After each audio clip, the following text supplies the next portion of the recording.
What a remarkable scientist and human being. Dr. Arthur Furst not only laid the foundation for the Neolife Scientific Advisory Board, his incredible, revolutionary discoveries in the field of cancer treatment, amino acid chelates, heavy metal detoxification have all had an immeasurable impact on human health. And what strikes me most is his unwavering belief in the power of the human body to protect itself from day-to-day challenges and cure itself of any disease by deriving nutrients from foods. I feel very privileged to be able to take this legacy and heritage forward. Working for Dr. Furst was always a pleasure. Not only he was amazingly bright and detailed in his explanations of the scientific side, but he always had enormous energy and enthusiasm and cheerfulness, so it was really a pleasure working with him. One of my fine memories of working with him was he invited me to attend his folk dancing group in Palo Alto, and I went there, and I was able to witness that just as good as a scientist, he was an excellent dancer too. It was really impressive, and juggler. Well, it has been a great opportunity for me to work with Dr. Arthur Furst. John Miller and I were the first two that he added to his scientific advisory board, so we had a longer opportunity to work with him than just about anyone else. And I think the thing that I enjoyed most about working with Arthur was the fact that he was so honest in his trade. He was a toxicologist, and he practiced it. And therefore, when we would discuss product or product development or product reformulation, he always stepped forward and made sure that what we were doing was the best for the consumer. So it was just a pleasure to work with him and an honor to be associated with him. My fondest memories of Dr. Furst go back to when I first met him. He had a great scientific reputation, but when I first met him, I had no idea of that. This unassuming gentleman I knew was a great mind, but I didn't know that he was a fellow that was changing the world.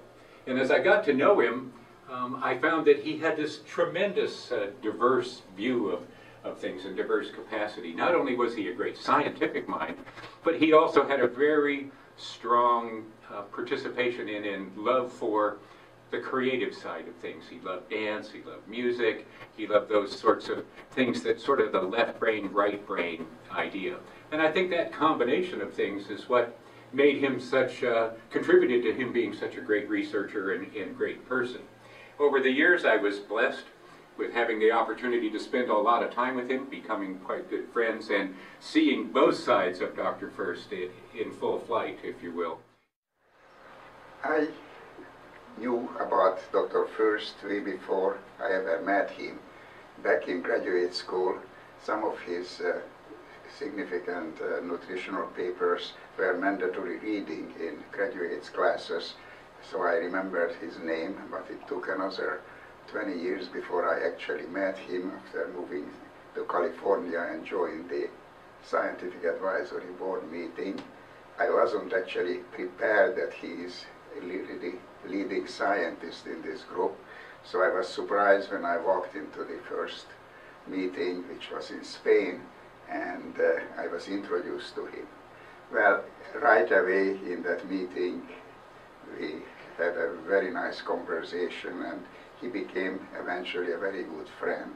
So it goes two ways. I learned many scientific information from him, which I still remember, but also he became a personal friend.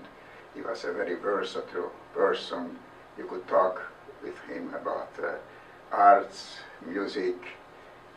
Even in his advanced age, he was still doing folk dancing. So there's a lot to talk with him, besides being a great scientist. He was brilliant. He possessed a really keen intellect.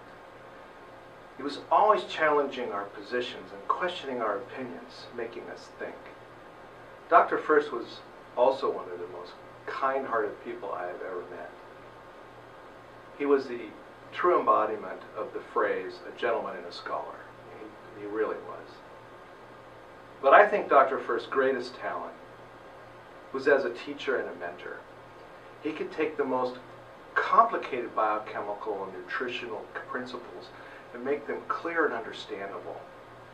He had so much knowledge, and he was not afraid to share it. Early in my career at GNLD, Dr. Furst took me aside and taught me about mineral chelation. Not only how important it is to nutrition, but even how chelation is done. The whole process, the steps in production, the conditions to create chelated minerals. He felt that it was important to pass all of that knowledge on to me. Not a day passes where I don't wish I could pick up the phone or even send an email to ask Dr. Furst a question or bounce an idea off of him. He was always willing to give of his time. He was very generous. Dr. Furst made GNLD better. He made all of us better. And I do miss him a lot. Well, thinking back on my association with Dr. Arthur Furst, several things come to mind. For me, trying to put into words my feelings regarding Arthur I'm not sure I could do it, but I just want to say that it's so rare to meet someone like Dr. Furst, to see the passion that he had always directed at helping other people, and then to know someone that can tackle the most complex issues and then boil it down and explain it simply so that anybody that comes in contact with him would be able to benefit from it.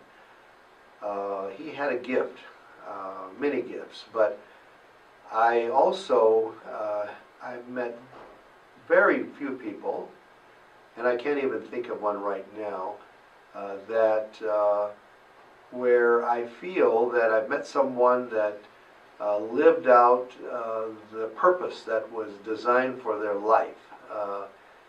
And he contributed so much to the world with all of his research and papers and books, and then to my life in particular, because he laid the foundation for the Neolife products to be manufactured and made in a way that they are made according to nature's blueprint, and then of course backed up by the science and him as a scientist. So we're very fortunate. One thing stood out in my mind always. I remember being in Tokyo, and I was out in the city walking, and I ran onto Dr. Furst, and he was trying to make a telephone call on a public telephone, and I said, "Dr. Furst, let me help you." I said, "Here, call on my phone." He says, No. I don't want to call on your phone. I want to know how this Japanese pay telephone works." So he said, "And I'll, you want to ride back with me in the taxi?" He said, No, I'm going to take the trains and the subway. I'm trying to learn how they operate here. So that sums up Dr. Arthur Furst. You know, I miss him. And on this 100-year anniversary of his birthday, the world is a better place because Dr. Arthur Furst lived.